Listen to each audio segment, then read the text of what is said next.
राम राम दोस्तों। तो जो आज हम स्टार्ट करने वाले हैं क्लास 10th का जो चैप्टर वाइज ऑब्जेक्टिव का सॉल्यूशन मैथ का, ठीक है।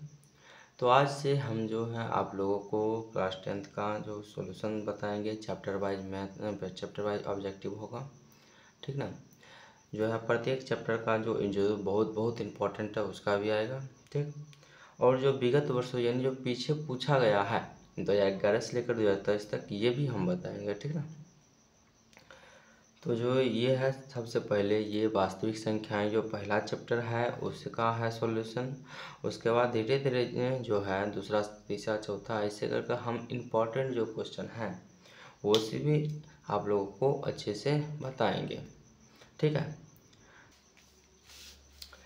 जो पहला चैप्टर का जो वास्तविक संख्या है उसका जो फर्स्ट क्वेश्चन क्या कर रहा है, कह रहा है क्या दो क्रमिक संख्या सम संख्या का मौसा होगा।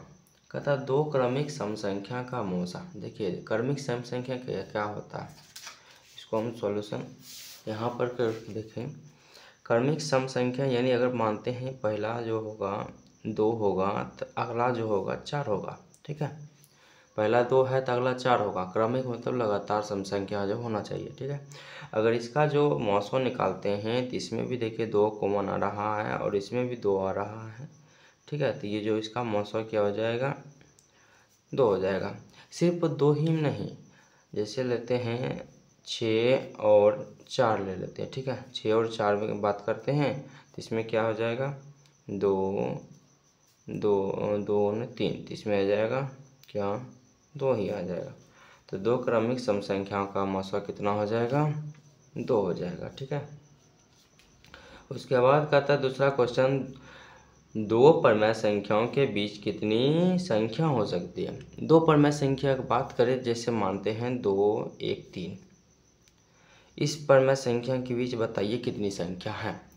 इस परमेय के संख्या के बीच जो है परमेय संख्या अनंत है। क्यों, क्योंकि इसको अगर दशमलव में लेते हैं, ये नहीं कह रहा है कि दशमलव में नहीं लीजिए, दशमलव में अगर इसको लेते हैं तो कहीं ना कहीं एक अनंत सा जो होगा इसमें संख्या होगा। क्यों, क्योंकि देखिए इसके 2 के बाद अगर 1 लेते हैं, 2.1 लेते हैं, 2.2 लेते हैं, 2.3 लेते हैं, 2.4 लेते हैं, फिर जो है 2.1 और 2.2 के बीच ले सकते हैं, 2.11, 2.12, 2.13,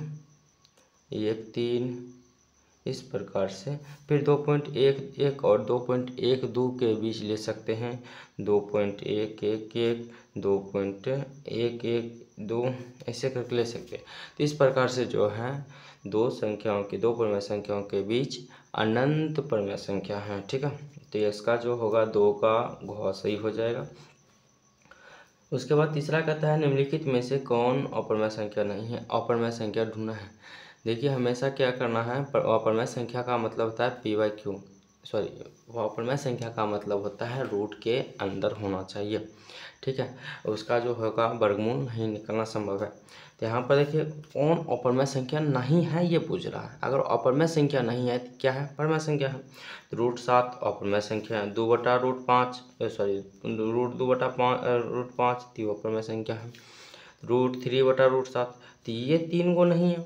ये 3 जो है, ये तीनों ऑप्शन गलत हो गया। ये ऑप्शन गलत है, ये ऑप्शन गलत है, ये ऑप्शन गलत है, तो मतलब क्या हो जाएगा, लास्ट वाला ऑप्शन सही होगा। या इसको अगर देखिए हल करके जांच कर सकते तो हल भी कर सकते हैं। √75 जो है, इसको देखिए 75 का गुणनखंड करते हैं तो 3 गुने 5 आता है। तो ये जो 5 बाहर निकलेगा तो 5√3 लिखाएगा इसको। उसके बाद 48 है तो 48 कैसे लिखाएगा, 3 गुने 4, ठीक है। क्योंकि 4 चौक 16, 16 3 48, तो 4√3 लिखाएगा ये। 4√3 देखिए 4√3, 5√3/4√3 से √3 खत्म, 5/4, 5/4 एक परमेय संख्या है, ठीक है। तो देखिए जब भी एग्जाम में आप लोग क्वेश्चन सॉल्यूशन करिएगा ऑब्जेक्टिव को, तो सबसे पहले देखिए इसमें इंपॉर्टेंट है जो छोटा छोटा क्वेश्चन है, उसमें अगर आपको गलत ऑप्शन गलत करने आता है तो इससे भी सॉल्यूशन इजी से हो जाएगा। तो आगे बढ़ते हैं। आगे कहता है 2 या 2 से अधिक अभाज्य संख्या का मौसा क्या होगा। चाहे 2 अभाज्य संख्या रहे, चाहे 3 अभाज्य संख्या रहे, चाहे 4 अभाज्य संख्या रहे, उससे मतलब नहीं है, ठीक है। 2 या 2 से अधिक अभाज्य संख्या रहे, चाहे 2 भी रहे, तो भी अभाज्य संख्या का जो मौसा होगा एक ही होगा, ठीक है। कैसे? माना कि अभाज्य संख्या एक 2 ले लेते हैं, एक 3 ले लेते हैं, तो इसका जो होगा 2 गुने 1 बराबर 3 गुने 1, यानी जो इसमें देखिए कॉमन क्या मिल रहा है, सिर्फ और सिर्फ एक ही मिल रहा है। या हम 5 भी ले लेते हैं तो भी इसमें एक ही मिल रहा है कॉमन, या 7 भी लेते हैं तो भी एक ही मिल रहा है। जो एक जो होगा इसका अभाज्य संख्या का मौसा होगा, ठीक है। ऑप्शन क सही है। फिर आगे है √2 एक है एक, तो √2 जो है अपरमय संख्या है, ठीक है। पाई है एक, पाई भी अपरमय संख्या है, ठीक है। कहता 5 माइनस √5 है। देखिए 5 जो है यानी 5 जो है परमय संख्या है, परमय संख्या माइनस √5 है अपरमय संख्या, ठीक है। क्या √5 है अपरमय संख्या, तो जो होगा परमय संख्या में अपरमय संख्या अगर घटा देते हैं तो इससे हमको क्या प्राप्त होता है, इससे प्राप्त होता है अपरमय संख्या। क्या प्राप्त होता है? अपरमय संख्या, यानी जो इसका जो हल करके आएगा भी या घटा उठा का आएगा, जो भी क्या आएगा अपरमय संख्या आएगा। इसका मतलब 5 माइनस √5 एक अपरमय संख्या है। आगे जब बढ़ते हैं तो आगे कहता है यदि 2 संख्याओं का मौसा 25 और लौसा 50 हो तो संख्या का गुणनफल क्या होगा। देखिए आप लोग जो है एक सूत्र या फॉर्मूला पढ़े होंगे क्या, या सिद्ध किए होंगे क्या, LCM गुने HCF,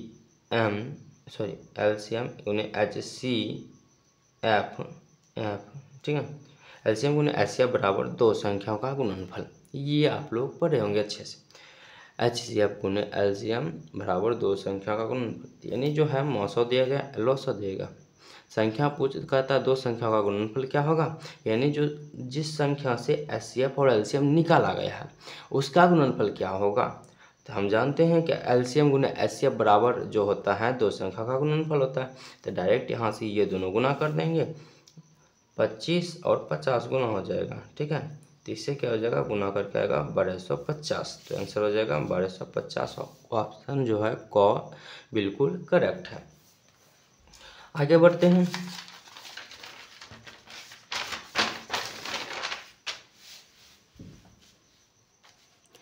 कहता है 2 लगातार संख्याओं का मौसा है। 2 लगातार संख्या मानते हैं, एक ले लेते हैं 3 और एक ले लेते हैं 4, ठीक है। या एक ले लेते हैं 14, एक ले लेते हैं 15, इसका जो है निकालते हैं। लगातार संख्या में एक सम आएगा एक विषम ही आएगा, ठीक है, क्योंकि दोनों तो सम नहीं आ सकता है। तो इसमें अगर लेते हैं तो जो आएगा इसका गुणनखंड करते हैं तो 2 गुने 7, इसका गुणनखंड करते हैं तो 3 गुने 5।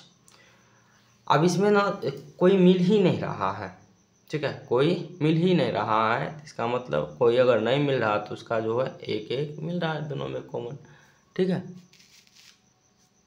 अच्छा सॉरी दिखाई नहीं पड़ रहा है, देखिए हाँ, यहाँ पर एक संख्या लेते हैं 14, एक संख्या 15 ले लेते हैं, ठीक है। तो 14 का गुणनखंड करने पर जो है 2 गुने 7 आता है, 15 गुणनखंड करने पर 3 गुने 5 आता है। उसके बाद देखिए दोनों में से जो है कोई नहीं मिल रहा, एक एक मिल रहा है, तो जो होगा 2 लगातार संख्याओं का मौसा कितना होगा, 1 होगा, ठीक है।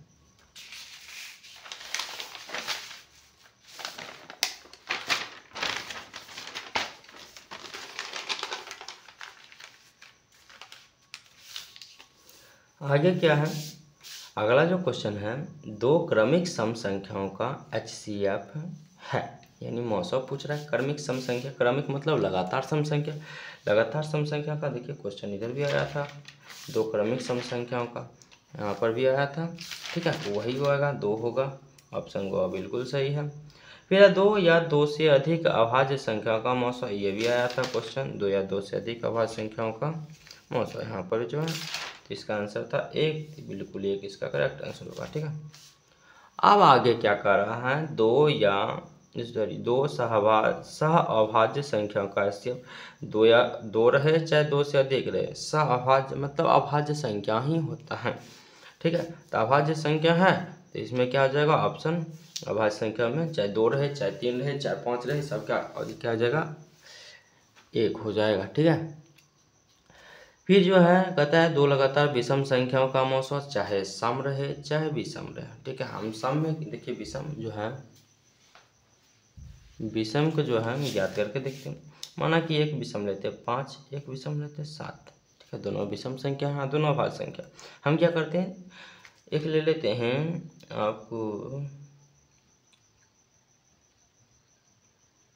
अभाज्य संख्या क्या क्या नहीं है, तो 25, 27, एक 25 ले लेते हैं, एक 27 ले लेते हैं। देखिए ये जो है अभाज्य संख्या नहीं है दोनों में।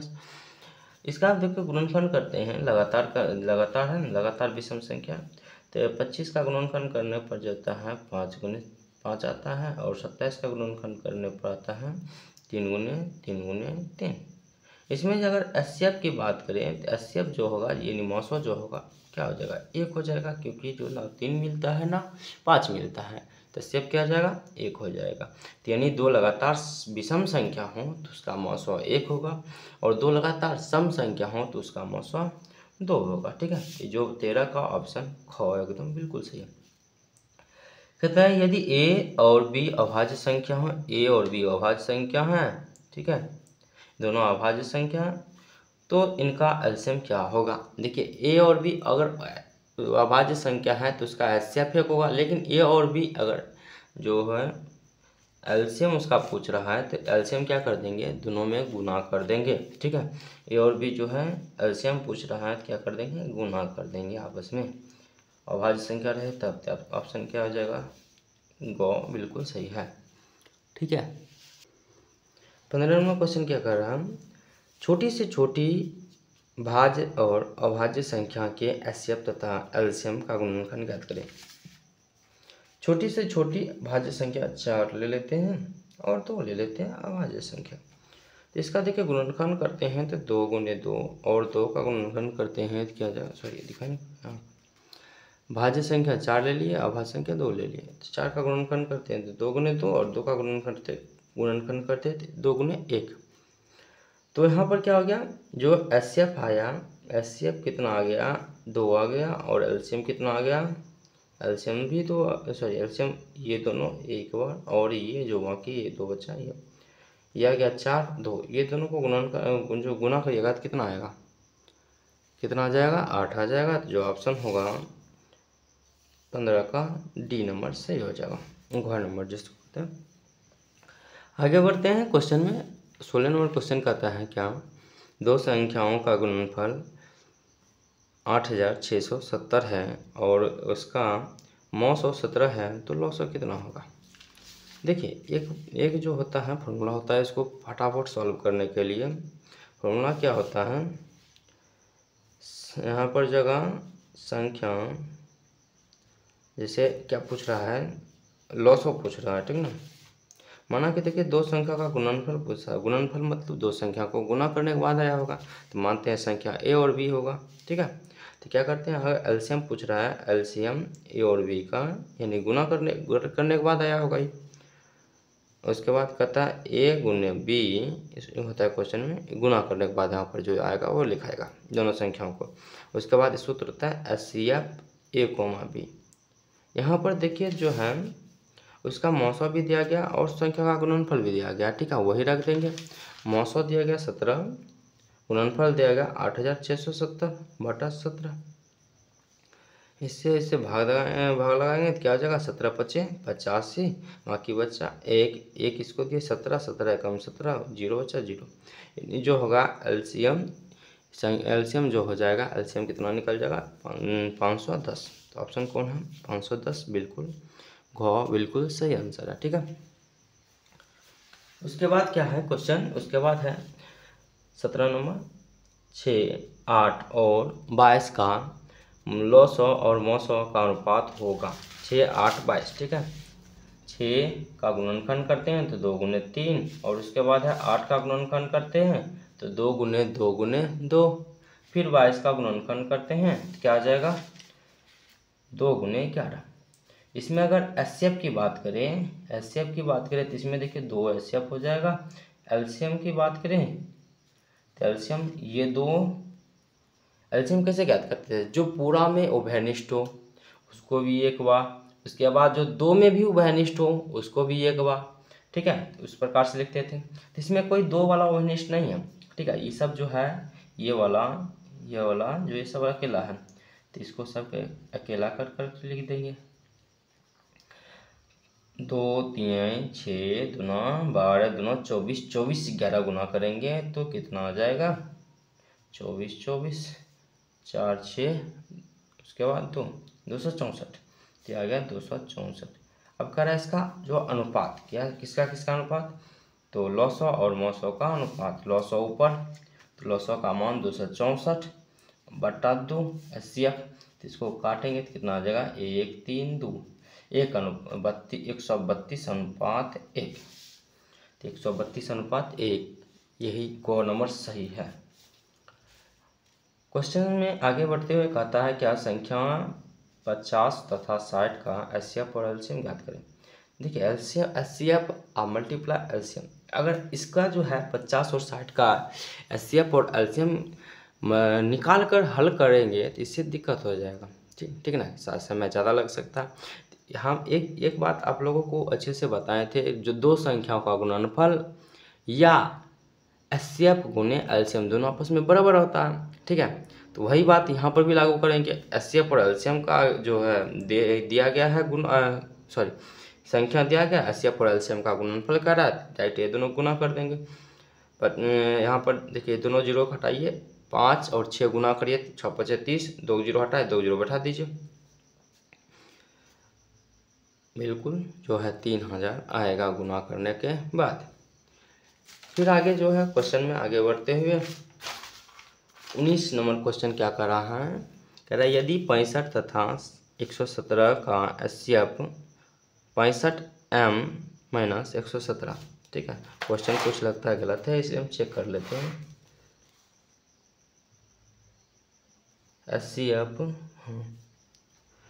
HCF जो है 65 M माइनस 117 के रूप में है, तो M का मान क्या होगा? देखिए दोनों का जो है HCF ज्ञात करेंगे, M के जगह पर क्या रखेंगे वो डिसाइड करना होगा, ठीक है। तो यहाँ पर देखिए हल करते हैं, 65 का गुणनखंड करते हैं तो 5 से करते हैं तो 5 गुने 13 आ जाता है, ठीक है। 5 गुने 13, 13 5 65 और 117 करते हैं तो 3 गुने 13, ठीक है ना। HCF सिर्फ ज्ञात करेंगे क्योंकि हमको HCF चाहिए, तो HCF क्या हो जाएगा? HCF हो जाएगा 13, ठीक है। तो मिल रहा है वेनिस्ट 13, तो 13 HCF हो जाएगा। अब हमको HCF 13 चाहिए, तो इसका यानी इसको हल करने के बाद हमको 13 चाहिए, ठीक है। यानी 65 M माइनस 117 बराबर हल करने के बाद 13 चाहिए हमको, ध्यान रखिएगा, ठीक है। इससे देखिए इसको फटाफट हल करते हैं, इधर माइनस में तो उधर गया तो प्लस में हो जाएगा, यह जाएगा 117 और 13 जोड़ेंगे तो 130, ठीक है। और ये इधर गुना में है तो उधर चल जाएगा भाग में, तो इसका मतलब इसे 130 में 65 से भाग लगाएं तो M बराबर कितना आ जाएगा? 2 आ जाएगा, ठीक है। M बराबर कितना हो गया? 2। क नंबर बिल्कुल सही आंसर है। आगे क्या कर रहा है? यदि HCF जो दो संख्या इसके अंदर दिया गया है, इसका HCF 8 है, तो LCM बताओ कितना होगा, ठीक है। तो सूत्र हम बताए थे, क्या यहाँ पर वे सूत्र बताए थे, ये वाला देखिए, ठीक है, ये वाला सूत्र लिखाए थे आप लोगों को, यही लगाएंगे, ठीक है ना। क्या कर रहा है? देख डायरेक्ट यहाँ पर बैठाते हैं, A गुने B, A मान हो गया ये, B का मान ये हो गया, तो 392 गुने 3216 बटे HCF कितना है? HCF है 8, तो 8 हो गया यहाँ पर, ठीक है।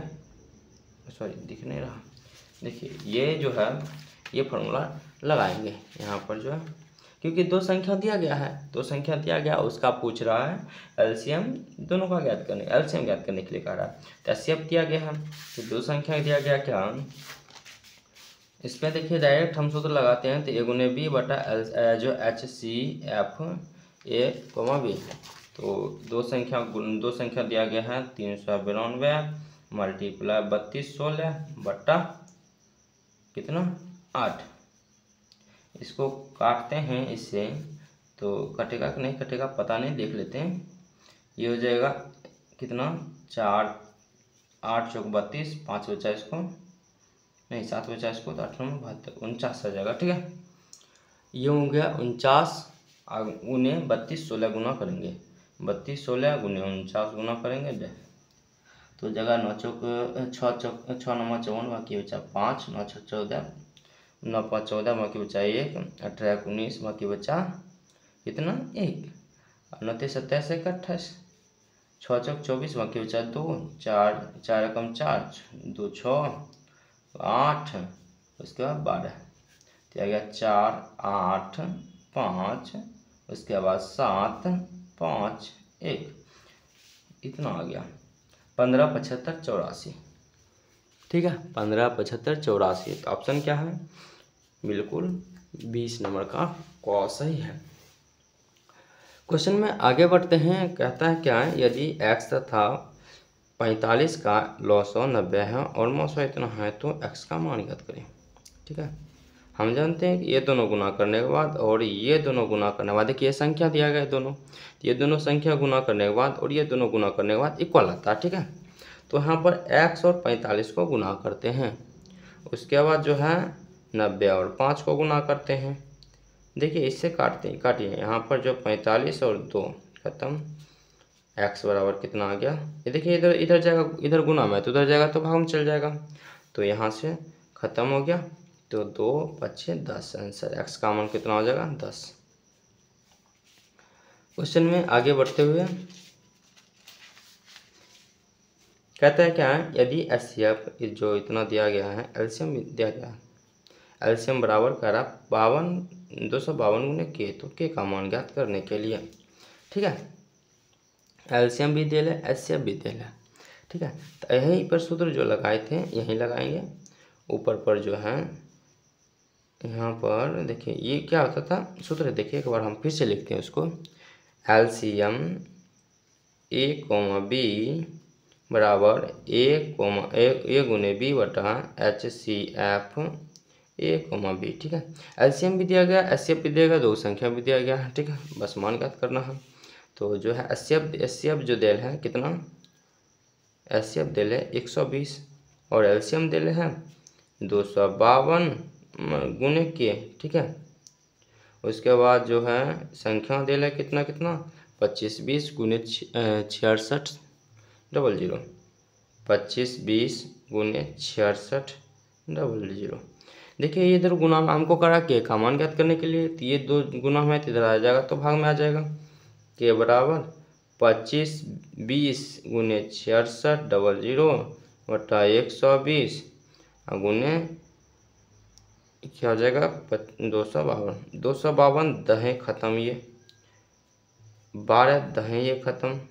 ठीक है, अब इसको कैलकुलेट करते हैं, 12 ये काटेंगे, 12 25 60, 60 में 66 में 60 गया तो 6 बचा, इसको दे दिया 6, तो हो जाएगा 12 25 60, 1 0 बच गया।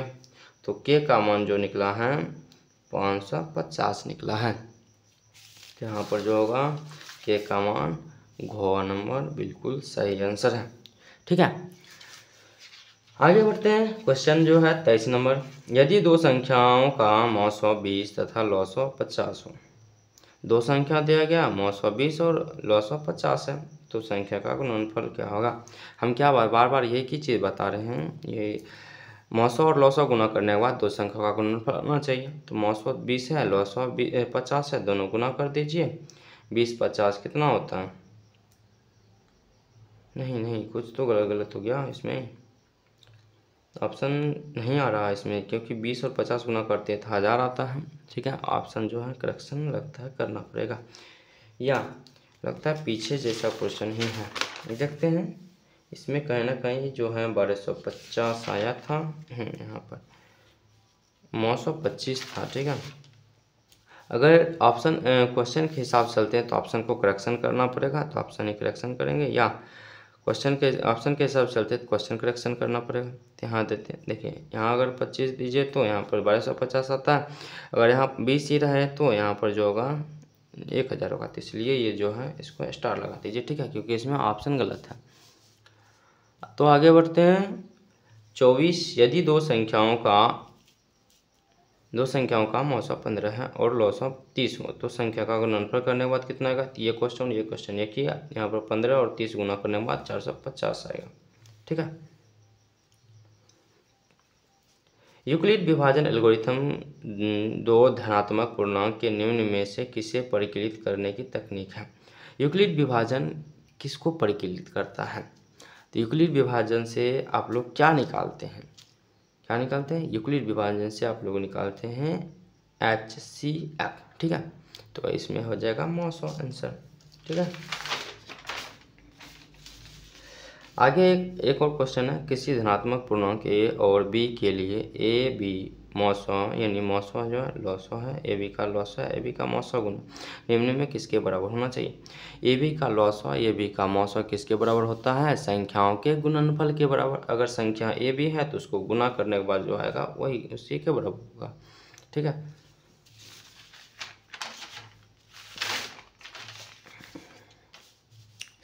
आगे बढ़ते हुए क्वेश्चन नंबर जो 27 है, कहता है 6x⁴y तथा 12xy का महत्तम समावर्त ज्ञात करें, यानी HCF ज्ञात करें। दोनों में क्या क्या मिल रहा है वही बात चर्चा करेंगे, ठीक है।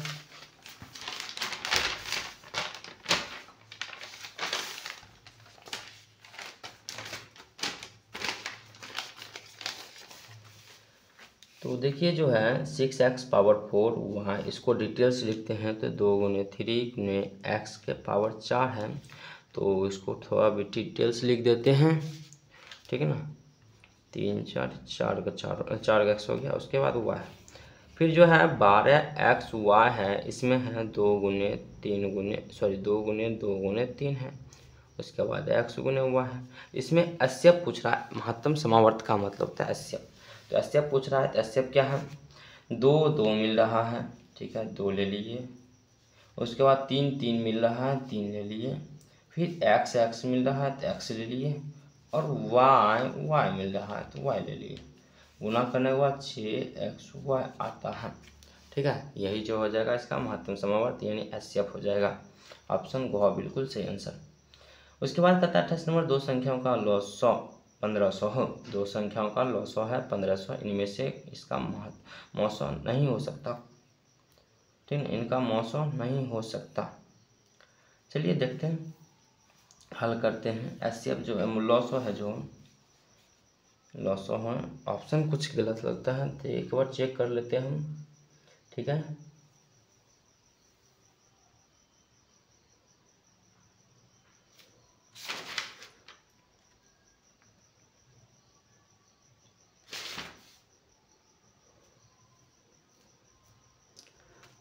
चलिए, इसका लॉसो दो संख्याओं का है, दो संख्या भी पता नहीं है कितना है, ठीक है। दो संख्या भी पता नहीं है, इनमें से कौन इनका मौसम नहीं हो सकता, ठीक है। अब देखिए इसमें क्या करना पड़ेगा। दो संख्या हमको नहीं पता है तो इसको मानते हैं कि x और y संख्या है, बराबर जो है इसका जो निकालने के बाद आया है 1500 आया, ठीक है, LCM। तो x गुने y बटा 1500। अगर यहाँ पर देखिए, यहाँ पर जो है 300 रख के देखते हैं, ठीक है। मौसम नहीं हो सकता मतलब एक एक करके इसमें ऑप्शन पर जाना ही पड़ेगा, ठीक है। 300 अगर रखते हैं तो ये जो हो जाएगा क्या, 300 किसी का 1500, मतलब देखिए सीधा सीधे कह सकते हैं जो ये दोनों का यानी संख्या, ये दोनों को 1500 LCM आया तो HCF 300 आ सकता है या नहीं, ठीक है। तो ऐसे जो इसमें देखिए कोई क्लू नहीं दिया गया, तो इसलिए इस आप जो क्वेश्चन को थोड़ा सा इग्नोर करेंगे, क्योंकि इसमें क्लू कुछ नहीं दिया गया है कि दो संख्या का, अगर दो संख्या का गुणनफल भी हो सकता तो भी दिक्कत नहीं होता, ठीक है ना। लेकिन अगर इसके आधार पर चले तो ये जो होगा 1500 में जिस संख्या से भाग लग सकता है वही उसका मौसा हो सकता है। तो अगर उसके अथी पर चले तो 300 से भी भाग लगता है तो ये भी हो जाएगा, और 500 से भी भाग लगता है तो ये भी हो जाएगा। सिर्फ 200 ही ऐसा संख्या है जिसमें 1500 से भाग नहीं लगता है, तो इसलिए जो होगा ऑप्शन बी बिल्कुल करेक्ट आंसर है, ठीक है। उसके बाद है, यदि दो संख्याओं का लॉसो और मौसो समान हो तो वे संख्या होगी। लॉसो और मौसो दोनों समान है, ठीक है। यानी जो है संख्या, हमको संख्या पता नहीं, लेकिन अगर लॉसो मानते हैं एक तो मौसो भी क्या आ जाएगा एक, ठीक है। लॉसो मौसो समान है तो संख्या क्या होगा, तो संख्या क्या हो सकता है? अभाज्य संख्या, अभाज्य संख्या, योरुड संख्या, उसके बाद है समान संख्या।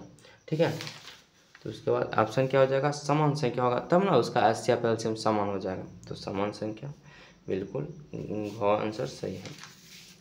यदि दो संख्याओं का गुणनफल 1200 और 900 इतना हो तो लॉसक कितना होगा? दो संख्याओं का गुणनफल 1200, डायरेक्ट भाग लगा दीजिए। ठीक है, 1200 में भाग लगा देंगे 1500, तो क्या हो जाएगा? 15 8 120, 80 आंसर आ जाएगा। ठीक है, डायरेक्ट दो संख्याओं का गुणनफल दिया रहे या एचसीएफ एलसीएम दिया रहे, उसके बाद अगर एलसीएम दिया रहे तो एचसीएफ पूछ रहा है तो डायरेक्ट भाग लगा दीजिए। चाहे एलसीएम दिया रहे एचसीएफ भी पूछ रहा है तो भी गुणनफल की संख्या में से पूरा जो है एचसीएफ या एलसीएम भाग लगा दीजिए, आंसर बिल्कुल सही आएगा। ठीक है, 31 नंबर आगे बढ़ते हैं। कहता है एचसीएफ A8 का बराबर इतना है, एलसीएम A8 बराबर इतना है, तो ए का मान याद करें। ठीक है, संख्या देखिए, संख्या इसमें दे रहे हैं A8, यानी A गुने 8 को गुना करने के बाद जो इसमें एलसीएम 4 है, एचसीएफ 4 है तो नीचे ले लीजिए या 24 ऊपर ले लीजिए। ये दोनों या इसको यहाँ ले सकते हैं, इसको यहाँ ले सकते हैं, इससे कोई दिक्कत नहीं है। दिखाई नहीं दे रहा है, देखिए दो संख्या दिया गया है इसमें, एक है A और एक है 8। ठीक है, ये दोनों को गुना करने के बाद नीचे तो या तो एचसीएफ लिखते थे या तो एलसीएम लिखते थे, तो नीचे लिख दीजिए 4, यहाँ पर लिख दीजिए 24। ठीक है, इससे काटते हैं तो ये 2 खत्म, तो 24 बराबर A गुने 2 बचा, इधर ही गुना में तो इधर चल जाएगा, तो भाग में ये खत्म 12, तो ये का मान कितना आ गया? 12 आ गया। तो 12 ऑप्शन गो आइज कर लीजिए, मतलब ऑप्शन गो सही है एकदम। क्वेश्चन में आगे बढ़ते हैं। कहते हैं यदि एलसीएम 91 26 बराबर 182, तो 91 26 का एचसीएफ ज्ञात करें। बहुत ईजी क्वेश्चन है, बोले ना। पहले जो संख्या का रहा, संख्या को ऊपर लिख दीजिए गुना करके, तो 91 गुने 26 था, 86 नहीं था। एचसीएफ दिया गया 182 दिया गया, तो 182 लिख दीजिए। यहाँ से इसको हल करते हैं तो ये 2 बार में, ये 2 बार में कट गया 13, ऑप्शन गो। ठीक है, आगे बढ़ते हैं क्वेश्चन नंबर 33 की तरफ। कहता है x पावर 6 और x पावर 3 तथा x पावर 2 और x पावर 5 का लॉस ज्ञात करें। अब इसको भी डिटेल से लिखना होगा। ठीक है, कह रहा है क्या?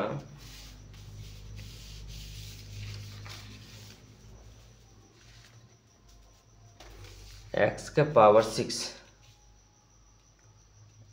x के पावर 6 और y पावर 3, x के पावर 2 y पावर 5। ठीक है, यही दुख कर रहा है, तो x पावर 6 यानी जो x का 6 1 2 3 4 5 6, फिर है y 3 बार 1 2 3, इसमें लेंगे x को 2 बार और y को 5, 1 2 3 4 5, जो मिल रहा है एलसीएम पूछ रहा है। ठीक है, जो मिल रहा होगा 1 2 3, इसमें 2x मिल रहा है, 2x इसमें भी लेंगे, ये 2x खत्म, तो x गुने x, उसके बाद जो x बचा सब ले लेंगे, 1 2 3 4 x ले लिए हैं। उसके बाद कहता है y इसमें 3 गो, तो इसमें भी 3 ले लेते हैं, तो y गुने y, और जो है 2y बच गया तो y भी ले लीजिए, तो हो गया 1 2 3 4 5 6, x power 6, 1 2 3 4 5, y power 5, x power 6 y power 5, answer x power 6 y power 5 Goa, इस बिल्कुल सही आंसर है। आगे कहता है क्या? निम्न में कौन अभाज्य संख्या है? अभाज्य संख्या कौन है? जो 8 नहीं है, 9 भी नहीं है, 15 भी नहीं है, 11 सही है। अभाज्य संख्या का मतलब क्या होता है? जिसका जो गुणनखंड करने के बाद केवल ए स्वयं अपना खुद आए, उसके बाद एक आए। ठीक है, 2 3 4 कोई नहीं आए, तो वो अभाज्य संख्या होता है। कहता है निम्नलिखित में कौन सा अभाज्य संख्या है? तो अभाज्य संख्या कौन है इसमें? 23 है, क्योंकि 75 का गुणनखंड करते हैं तो 3 गुने 5 गुने 5 आता है, 12 करते हैं 2 गुने 3 आता है, 15 करते हैं 3 गुने 5 आता है। अभाज्य संख्या का मतलब ही होता है गुणनखंड करने पर वो खुद स्वयं आए, उसके बाद उसको एक लाए। ये था क्वेश्चन नंबर 35। उसके बाद आगे बढ़ते हैं क्वेश्चन नंबर 36 की तरफ। कहता है क्या है, निम्न में कौन अभाज्य संख्या है। यहाँ पर अभाज्य संख्या पूछ रहा है, तो 29, 25, 16, उसके बाद 15, ये तीनों भाज्य संख्या हैं क्योंकि इसका गुणनखंड होता है। 29 का गुणनखंड नहीं होता है। ऐसा भी कर सकते हैं कि जिसका गुणनखंड अगर नहीं होगा तो उसका जो वो होगा अभाज्य संख्या होगा। ठीक है, आगे कहता है निम्न में कौन युग्म सहअभाज्य, अभाज्य ढूंढना है इसमें। 15, 20 नहीं हो सकता क्योंकि दोनों गुणनखंड हो रहा है। 9, 7 का भी गुणनखंड हो रहा है। 21, 84 का भी गुणनखंड हो रहा है। 13, 52 का भी। सॉरी, इसमें कुछ गलत हो गया क्या, देख लेते हैं। 37,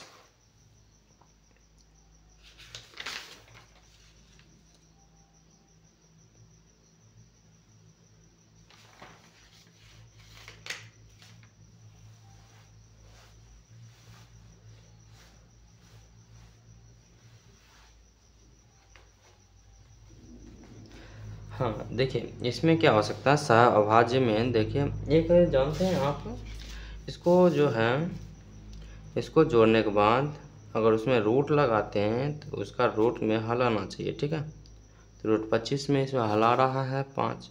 अगर 9 और 15, 20 को करते हैं तो इसको अगर जोड़ते हैं तो 35 आता है। 35 का हल नहीं हो सकता रूट में। उसके बाद जो है 13, 52 का भी नहीं हो सकता, 65 आता है इसी। और 21, 84 को करते हैं तो यह आ जाएगा 105, इसका भी नहीं हो रहा।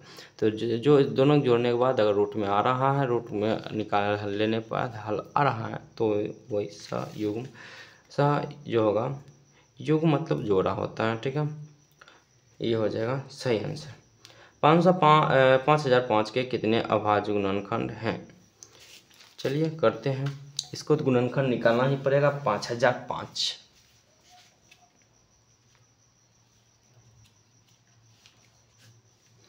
5 से लगाइए 1, 0, 0, 1, उसके बाद कितना से लगेगा,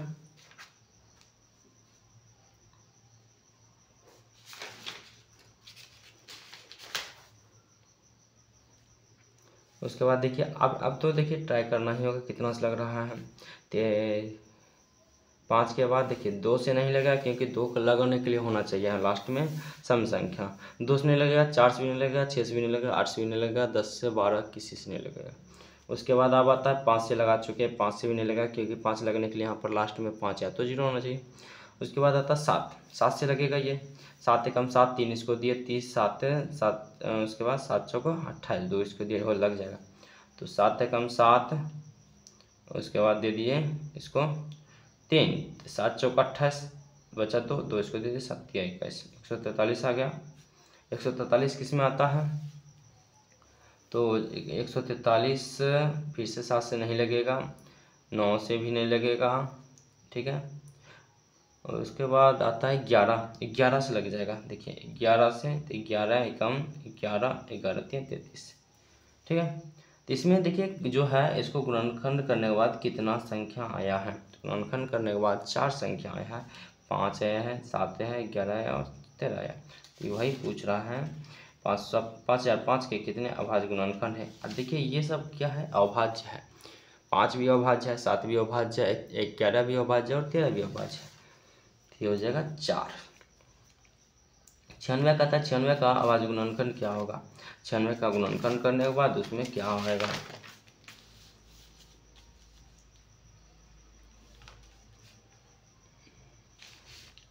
2 से 48, 2 से 24, 2 से 8, 2 से नहीं 2 से 16 आ जाएगा, सॉरी 12 आ जाएगा। फिर 2 से 6, 2 से 3, 2 दूना 4 दूना 8, 8 दूना 16, दूना 32, 16 दूना 32, 3 96। ठीक है, इसका मतलब 2 के पावर कितना आ रहा है, 1, 2, 3, 4, 5, 2 के पावर 5 आ रहा है, 1 3 आ रहा है, 2 के पावर 5 और 1 3, ये हो गया गो नंबर बिल्कुल सही आंसर।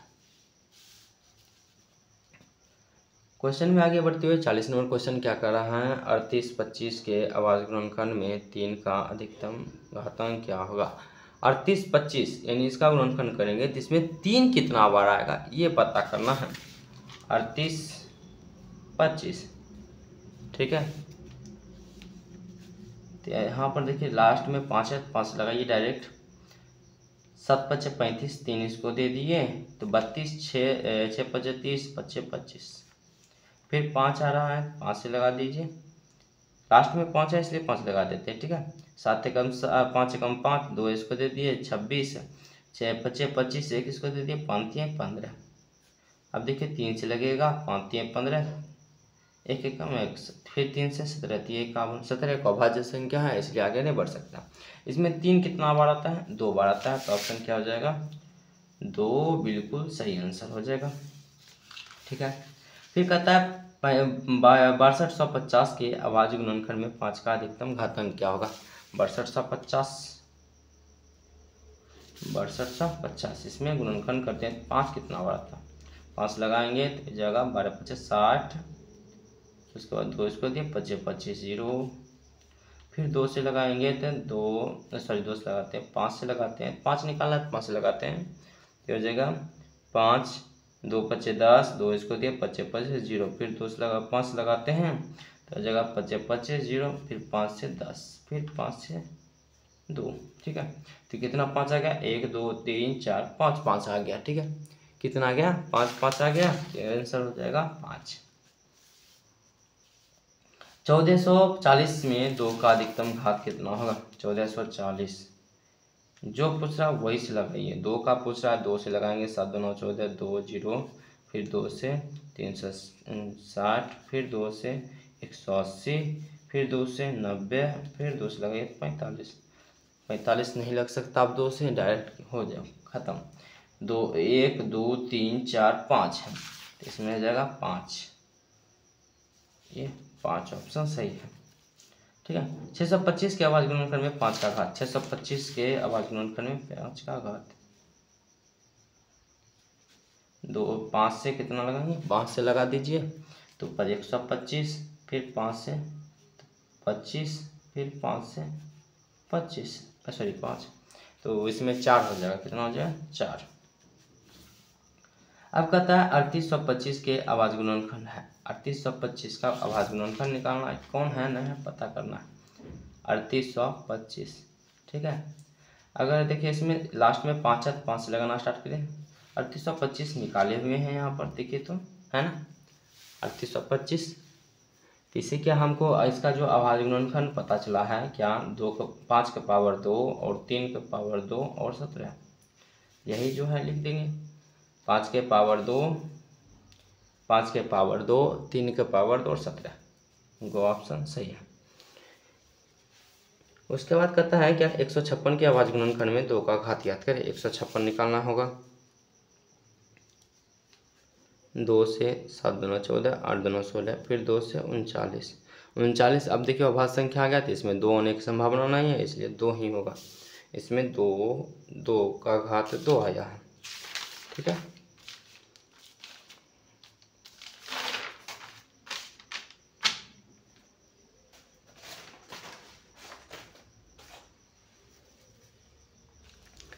क्वेश्चन जो है आगे बढ़ते हुए वीडियो में, तो कहता है 360 के अभाज्य गुणनखंड में सभी गुणनखंडों के घातांक का योगफल होगा, ठीक है।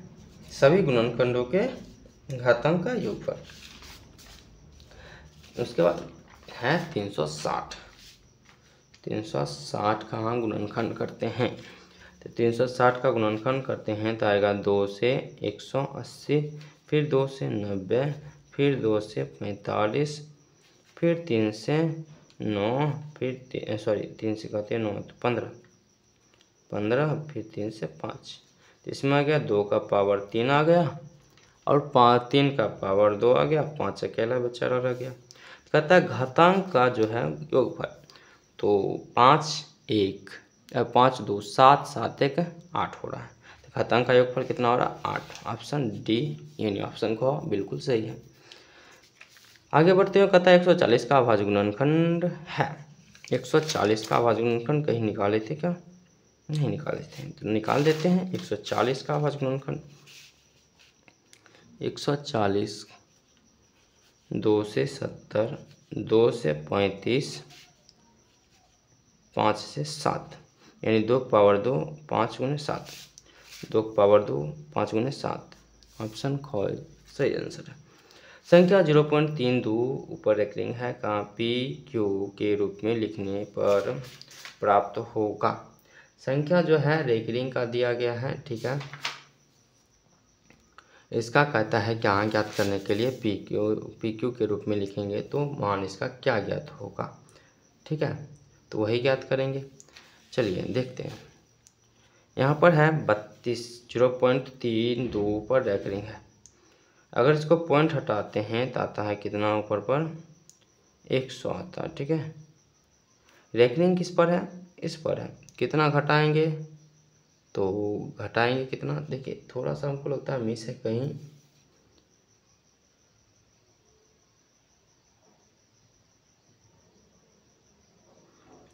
ऊपर पर देखिए अगर 2 है, 2 पर रेकरिंग रहता है तो क्या करते हैं, 2 पर रेकरिंग रहने पर यहाँ पर 99 देते हैं। लेकिन यहाँ पर जो 1 पर रेकरिंग है तो इसलिए इसमें देखिए घटाना पड़ेगा, ठीक है। इसमें घटाना ये पड़ेगा क्या, जो यहाँ पर जैसे 9 कहते हैं, इसमें देखिए एक पर रखेंगे तो इसमें 10 घटाना पड़ेगा, ठीक है। तो ये हो जाएगा क्या 32/90, ठीक। ये हो जाएगा, बिल्कुल सही आंसर है 32/90 है ये ख नंबर। उसके बाद कहता है क्या संख्या 0.54 ऊपर पर 54 पर रेकरिंग है का पी क्यू के रूप में लिखने पर प्राप्त होता है। 0.54 इसको है, इसको देखिए बदलिए, देखिए ऊपर दोनों पर रेकरिंग है तो क्या हो जाएगा, इसमें हो जाएगा क्या नीचे में 99, ठीक है। इसको काटते हैं तो 3 से ख़त्म होता है, 18 3 54, ये 33 दिए। उसके बाद 3 से खाते हैं 6 11, 6/11। 2 पर रेकरिंग रहता है तो उससे कोई दिक्कत नहीं होता है, ऊपर पर वही संख्या और नीचे में 2 पर रेकरिंग है तो 2 गुना, ठीक है। तो ये होता है। लेकिन जब 1 पर रेकरिंग होता है थोड़ा सा दिक्कत होता है। जैसे आगे भी संख्या दिया गया है, परिमेय संख्या कहता है कि रूप में बदलने के लिए लिखे 0.33 का है, तो इसमें 0.33 पर रेकरिंग है तो इसमें क्या करेंगे 100 - 10 करेंगे, 33/100। नहीं गलत हो गया क्या, 33/90, हाँ देखिए यहाँ पर 33/90 हो जाएगा। ऑप्शन डी इक्वल टू सही आंसर है, ठीक है।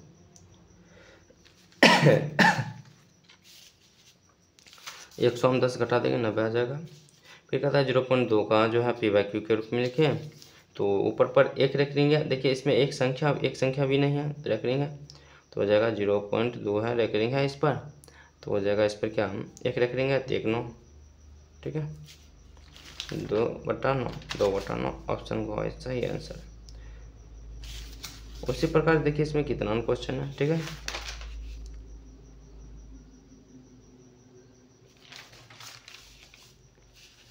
कहता है क्या उसके बाद आगे 1.8 को p/q के रूप में बदलने पर प्राप्त होता है। तो 1.8 जो है इसको p/q के रूप में बदलेंगे तो कितना प्राप्त हो जाएगा,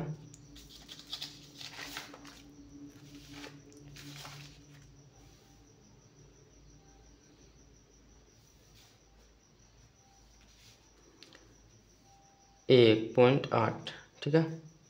देखिए इधर एक रेकरिंग है तो सीधा सीधी क्या हो जाएगा 18/9, लेकिन ऐसा नहीं लिखा था।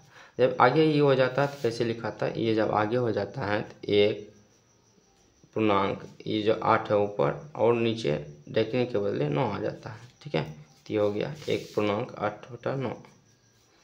0.3 का हो जाएगा, 0.3 का इस प्रकार से हो जाएगा 3/9, 1/3, 3/9 1/3 के बराबर है।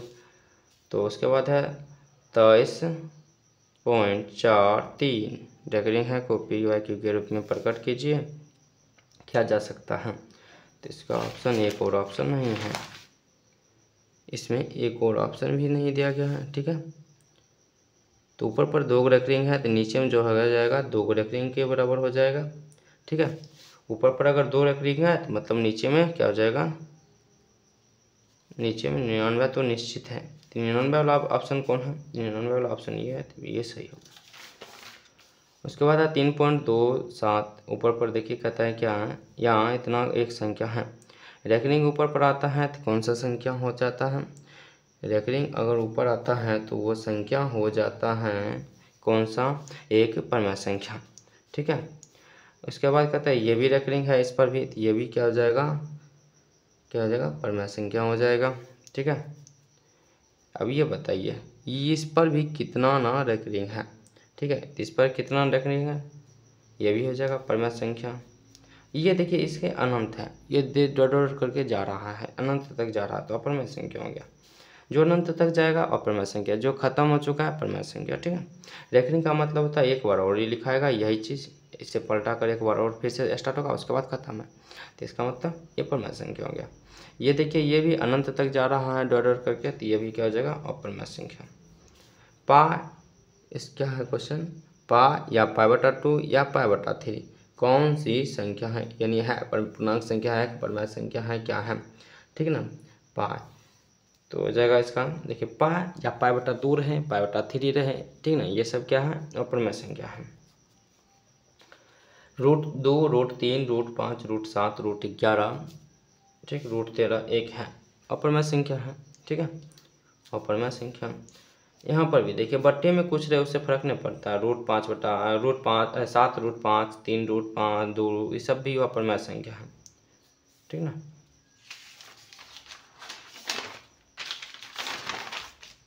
√2 क्या है? अपरमेय संख्या है। ठीक सिर्फ लगाना है। देखिए यहाँ पर क्या हम बताए थे, परमेय संख्या अपरमेय संख्या के साथ चाहे प्लस में रहे, चाहे माइनस में रहे, चाहे गुणाम रहे, सभी क्या है? अपरमेय संख्या। अपरमेय संख्या के साथ परमेय संख्या गुणाम रहे, चाहे जोड़ में रहे, चाहे घटाम रहे, ठीक है, अपरमेय संख्या ही आएगा, तो ये भी हो जाएगा एक अपरमेय संख्या ही। निम्न में कौन सा परमेय संख्या है? रूट देखिए ई जो है √π अपरमेय संख्या, √7 भी अपरमेय संख्या। ये देखिए ये रूट से रूट खत्म नहीं हो सकता, रूट जब तक है अपरमेय संख्या है। ठीक है, ये भी नहीं हो सकता, तो ये बचा, तो ये भी ऑप्शन सही है। निम्न में कौन सा अलग है? अलग मतलब बिल्कुल भिन्न है। 3/5 ये हो जाएगा, देखिए ये हो जाएगा 4/2, ये हो जाएगा 25/9, तो ये सब क्या है? परमेय संख्या है, यही अपरमेय संख्या है, अलग यही हो गया। निम्न में कौन सा अपरमेय संख्या? 64 का जो निकलता है 8, 36 का 6, 81 का 9, 25 का 5, 25/9। 25/9 को हल करते हैं तो यह आ जाएगा 2 पॉइंट कुछ ऐसे आते जाएगा, तो यही क्या है? अपरमेय संख्या। निम्न में कौन सा अपरमेय संख्या नहीं है? अपरमेय संख्या नहीं, परमेय संख्या है। √7 अपरमेय संख्या, √2/√3 अपरमेय संख्या, √3/√5 अपरमेय संख्या, यही होगा परमेय संख्या। ठीक है ना, निम्न में कौन सा परमेय संख्या है? कौन सा परमेय संख्या है? तो अपरमेय संख्या नहीं होना चाहिए, तो देखिए अपरमेय संख्या ये भी आएगा। क्यों आएगा? क्योंकि इसका जो होता है रूट में ही आता। ये भी देखिए अपरमेय संख्या के साथ अपरमेय जुटा हुआ, तो ये भी अपरमेय संख्या, ये भी नहीं होगा। ये देखिए √3 अपरमेय संख्या, √2 से √2 खत्म, 2 बचा अपरमेय संख्या। उसके बाद निम्न में कौन सा अपरमेय संख्या है? अपरमेय संख्या है, परमेय संख्या नहीं पूछ रहा है, तो 1/81 के 1/9, 36/6 36/64 के 36/6/8। उसके बाद ये हो गया -9/7, यही अकेला जो है अपरमेय संख्या है। निम्न में कौन सा परमेय संख्या है? परमेय संख्या 7/, इस जगह 8, ये हो जाएगा 81/91 है। देखिए 81/91 तिगड़वा जाएगा, ये हो जाएगा 91 का गुण नहीं हो सकता। उसके बाद 53 31 का भी नहीं हो सकता, 49 का हो सकता है, लेकिन 101 का नहीं हो सकता। तो इसमें भी रूट आ रहा है, इसमें भी रूट आ रहा है, इसमें रूट आ रहा है। जिसमें रूट आएगा अपरमेय संख्या, जिसमें रूट नहीं आएगा परमेय संख्या। ठीक है। उसके बाद कहता है निम्न में कौन सी संख्या का दशमलव प्रसार शांत होगा? शांत उसी का होगा जिसके नीचे में गुणनखंड करने पर 2 और 5 आएगा। ठीक है, उसी का शांत होगा, उसके बाद बिल्कुल किसी का शांत नहीं होगा। तो 2 और 5 के गुणनखंड में यही आ रहा, यही इसका शांत होगा। लेकिन कौन सी संख्या शांत दशमलव में है? शांत दशमलव में गुणनखंड करने के बाद आना चाहिए 2 और 5। ठीक है, तो 2 और 5 का गुणनखंड करते हैं तो यही आता है, क्योंकि ये जो है 16, ये जो है 16 गुने 100 है, तो 100 गुणनखंड करते हैं तो 2 की पावर 2 गुने 5 की पावर 2 आता है, और 16 का गुणनखंड करते हैं तो 2 की पावर 4 आता है। ठीक है, तो इसी के गुणनखंड में जो है 2 और 5 आता है, तो ये हो जाएगा शांत। निम्न में किसका दशमलव प्रसार शांत है? वही बात है फिर से, इसके दशमलव प्रसार में 2 आना चाहिए या 5 आना चाहिए। ठीक है, 2 और 5 भी आए और 2 या 5 आए तो भी शांत होगा। तो 2 और 5 आता है इसी में, तो ये हो जाएगा शांत। निम्न में किस दशमलव प्रसार किसका दशमलव प्रसार शांत है? फिर से वही बात आया।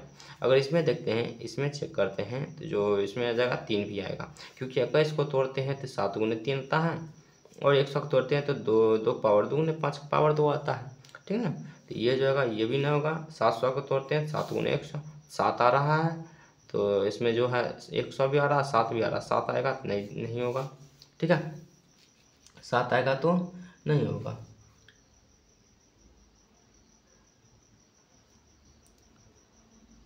किधर हो गया, लगता है मिस हो गया। इसमें देखिए, इसमें भी 7 आ रहा है। ठीक है ना, क्या ये और ये खत्म हो रहा है? पहले देखिए 3 7 का पावर 3 है, तो इसका मतलब 7 गुने 7 गुने 7 है, तो 7 गुने 7 गुने 7 है 343 आता है। 343 खत्म, नीचे में 2 और 5 आ रहा है, तो बस यही क्या है, सही आंसर है। ठीक है, किसी पूर्णांक m के लिए सम संख्या का रूप होगा। सम संख्या का रूप क्या होगा? सम संख्या के लिए ध्यान दीजिएगा, सम संख्या के लिए रूप पूछ रहा है। ठीक है, तो अगला जो होगा सम संख्या, कहता है सम संख्या का रूप होगा 2q + 1, 2q + 2 के रूप का होगा, क्योंकि सम संख्या में 2 जोड़ा जाता है। ठीक है, 2 जोड़ा जाता है, प्रत्येक सम संख्या अभी 2 है तो माना अगला 4 होगा, तो इसमें 2 जोड़कर 4 के बाद 6 आएगा तो उसमें भी 2 जोड़ेंगे। ठीक है, इसलिए 2q + 2 के रूप का होगा। प्रत्येक धनात्मक विषम पूर्णांक किस रूप में होता है? धनात्मक विषम पूर्णांक है 2q + 1 के रूप का होगा। ठीक है, दो परिमेय संख्याओं के बीच अधिकतम कितनी परिमेय संख्या हो सकती है? 2 परिमेय संख्याओं के बीच अनंत परिमेय संख्या हो सकती है, सही परिमेय संख्या हो सकती है। ठीक है, अभाज्य a और भाजक b, भाज्य a और भाजक b के लिए a = bq + r में r के लिए कौन सा सत्य है? r का मान शेषफल होता है, तो r का मान क्या होना चाहिए? 0 से बड़ा होना चाहिए या बराबर होना चाहिए। ठीक है, उसके बाद b से उसका मान छोटा होना चाहिए। ये जो है यूक्लिड विभाजन एल्गोरिथम में भी दिया गया है। r = 0 greater than equal r less than b। ठीक है, तो ये हो जाएगा 0, r का मान 0 से बड़ा या बराबर होना चाहिए और b से छोटा होना चाहिए। तो गो नंबर बिल्कुल सही है, b के बराबर नहीं होना चाहिए, b से छोटा होना चाहिए। उसके बाद कहता है निम्न में कौन सी अपरिमेय संख्या नहीं है? अपरिमेय संख्या नहीं है तो मतलब परिमेय हो जाएगा। तो ये देखिए 3 इसका 4 तो जगह 12, ये अपरिमेय संख्या है, यही जाएगा सही आंसर। फिर कहता है निम्न में कौन सा अपरिमेय संख्या नहीं है? अपरिमेय संख्या नहीं है तो परिमेय संख्या होना चाहिए। ये अपरिमेय संख्या नहीं होगा, ये अपरिमेय संख्या नहीं होगा। √3 √5 ये अपरिमेय संख्या, देखिए ये √12 तो इसको 12 करते हैं तो 2 गुने 2 गुने 3 बटा √3, ये निकल जाएगा 2 निकल जाएगा बाहर √3 बटा √3, √3 से √3 खत्म हो जाए 2। ठीक है, तो ये हो जाएगा परिमेय संख्या। ठीक है, ये था चैप्टर 1 का जो है क्वेश्चन 1 से 90 तक। ठीक है, आशा करता हूँ आप लोगों को यहाँ तक अच्छे से समझ में आया होगा। ठीक ना, ओह सॉरी मैंने कुछ गलत करा था क्या? ये क्वेश्चन नहीं कराया था, ये क्वेश्चन तो भूल गया था लगता है। लगभग जो है 71 बार मैंने जो है 80 से करा दिया था, 72 होता छोड़ दिया था। ठीक है, चलिए ये क्वेश्चन करते हैं। निम्न में से कौन से परिमेय संख्या नहीं है? परिमेय संख्या नहीं तो अपरिमेय संख्या होना चाहिए, सॉरी अपरिमेय संख्या नहीं है तो परिमेय संख्या होना चाहिए। ठीक ना, देखिए ऊपर पर 72, निम्न में कौन सी अपरिमेय संख्या नहीं? अपरिमेय संख्या नहीं तो परिमेय संख्या, ये अपरिमेय संख्या, ये अपरिमेय संख्या, ये अपरिमेय संख्या, यही जो है देखिए क्यों, क्योंकि 4 और जो 9 का होता है 3 होता है। ठीक ना, √3 √12 से जो होता है 3 निकलता है 4 निकलता है। ठीक है, तो इसके 4 बाहर निकल जाएगा 2 हो जाएगा, √3 खत्म बच जाएगा, परिमेय संख्या हो जाएगा। पाए का दशमलव प्रसार है और शांत, क्यों? क्योंकि जो पाए है क्या, पाए है अपरिमेय संख्या, कहता है शांत अशांत और अनावृत्ति, शांत और आवृत्ति। ठीक है, तो पाए क्या है? पाए एक है शांत अशांत अनावृत्ति, अनावृत्ति मतलब एकदम आते जाएगा। 141 बटा 120 का दशमलव प्रसार कितने स्थान के बाद शांत होगा? दशमलव के बाद कितने स्थान के बाद शांत होगा, तो वही ज्ञात करना है। ठीक है ना, क्या ज्ञात करना है? वही ज्ञात करना है। 141/120, ठीक है। इसको देखिए दो विधि से ज्ञात कर सकते हैं, एक भाग विधि से ज्ञात कर सकते हैं, एक किस विधि से ज्ञात कर सकते हैं, हल करके, ठीक है। तो इसमें जो है 141 बटा, इसको कर दीजिए भाग लगा दीजिए फटाफट, तो ये हो जाएगा 1 से लगाएं तो ये 120 बचा 21 दशमलव दिए 0, 1 से लगाए तो लग गया 120 बचा कितना 70 नहीं 90 बचेगा, ठीक है। फिर 0 दिए, फिर लगाए कितना, देखिए ये 12 समझिए, ये कितना समझिए 90, तो 12 कितना था पड़ेंगे 90 का बरसते 84 7 था तो 840 बचेगा, यहाँ पर आ जाएगा कितना, फिर 0 दे दिए 5 दाम खत्म, तो हो जाएगा 60, ठीक है। दशमलव के बाद कितना अंक आया 1 2 3, 3 के बाद पूरा शांत हो गया, यहाँ पर जो होगा 3 आंसर सही होगा, और सॉरी ये है, ये 3 आंसर सही है। कहता है 21/24 का दशमलव प्रसार कितने अंकों के स्थान के पश्चात शांत होगा, बस फटाफट भाग लगा दीजिए, ठीक ना। 21/24 0.0, 5 से 10 से 9 से डायरेक्ट लगेगा, ठीक है। कितना 9 चौक 36 बाकी बचा 3, और उसके बाद 9 18 3 21, 9 से ज़्यादा हो जाता है तो 8 से लगा दीजिए, 8 चौक 32 बाकी बचा तो 3 8 16 3 19, तो 192, ये 8 10 18 बचा, उसके बाद 0 दिए, ये लगेगा 5 से नहीं 6 से 7 से लग जाएगा, ठीक है। 7 चौक 28 बाकी बचा 2, 7 में 14 2 16, 168 बचा, ये 2 1 12 1 0 5 बार में ख़त्म, ठीक है। तो ये दशमलव के बाद कितना अंक, 1 अंक 2 अंक 3 अंक कर लिया, दशमलव के बाद 3 अंक सही आंसर है, ठीक है। ये पहले ही मार देते हैं। परिमेय संख्या इतना का दशमलव प्रसार दशमलव के कितने स्थान के बाद शांत होगा, ठीक है। 43/2 गुने 3 पावर 5 पावर 3, तो 2 पावर 4 होता है 16, 3 का पावर 5 पावर 3 होता है तो 125, तो ये दोनों गुना करेंगे, ठीक है। 16 25 125, तो हो जाएगा कितना 16 और 1600 1 से गुना करेंगे तो 100 से, और 25 को 16 से गुना किए तो कितना हो जाएगा 400, तो हो जाएगा कितना, ओ जोड़ देते हैं तो 2000 हो जाएगा, ठीक ना।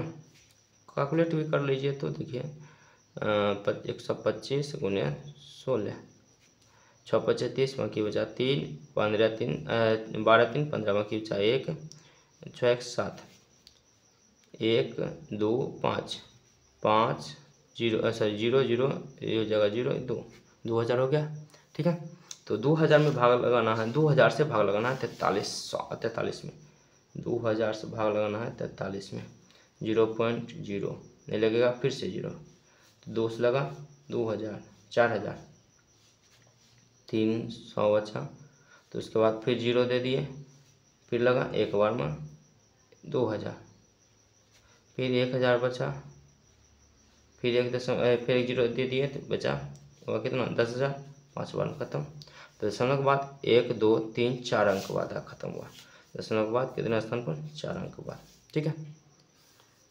कहता है 7/125 का दशमलव प्रसार दशमलव के कितने स्थान के पश्चात शांत होगा, 7/125 7/125 125 ले लिए 0.0 फिर 0 फिर 1 0 700 कितना आएगा, देखिए 125 को पढ़ते हैं 7 कितना 5 से देखिए यहाँ पर आना एक, अगर 100 भी है 100 से अगर डायरेक्ट करते हैं 600 गुना 6 से गुना करते हैं तो यह आ जाएगा क्या 6 25 30 बाकी 3 6 12 3 15 बाकी 1 6 7 से करते हैं 750 ज़्यादा आ जाता है तो इसलिए 5 से करेंगे, तो हो जाएगा क्या 25 5 10 2 12 बाकी बचा 2 बच 1 5 1 625 आएगा, 25 को 125 को 5 से गुना करने पर 625 घटेगा 75 बचेगा, फिर 0, अब देखिए कितना बार मारा 6 बार में ख़त्म हो रहा है, दशमलव के बाद 1 2 3 अंक के बाद, दशमलव के बाद 3 अंक के बाद, ठीक है। निम्नलिखित में कौन सी संख्या शांत एवं पुनरावृत्ति का है, कौन संख्या शांत और कहता है क्या पुनरावृत्ति का है, तो जो है पुनरावृत्ति मतलब दोहराते रहेगा, तो ये हो जाएगा ये हो जाएगा, ठीक है। ये था क्वेश्चन नंबर 1 से लेकर जो है 89 क्वेश्चन था, शायद में 90 क्वेश्चन था। ठीक है, ये टोटल था ये चैप्टर 1 का। तो जो जितना था ऑब्जेक्टिव हमने आप लोगों को करा दिया है। आशा करता हूँ आप लोगों को यहाँ तक समझ में आया होगा। ठीक है, अगर कहीं दिक्कत हो तो आप कमेंट करके ज़रूर बोल दें। उसके बाद अब मिलते हैं दूसरे चैप्टर का, तब तक आप लोग इससे अच्छे से रिवीजन कर लीजिए। दूसरा चैप्टर जो बहुपद है, अब उसको आप लोगों को सॉल्यूशन करवाएंगे। ये देखिए, इसमें ऐसा नहीं कि ये सब क्वेश्चन है, इसमें जो है प्रीवियस ईयर भी है, मतलब पीछे जो क्वेश्चन पूछा गया ये भी है, और बहुत सा जो है इम्पॉर्टेंट क्वेश्चन भी है। ठीक है।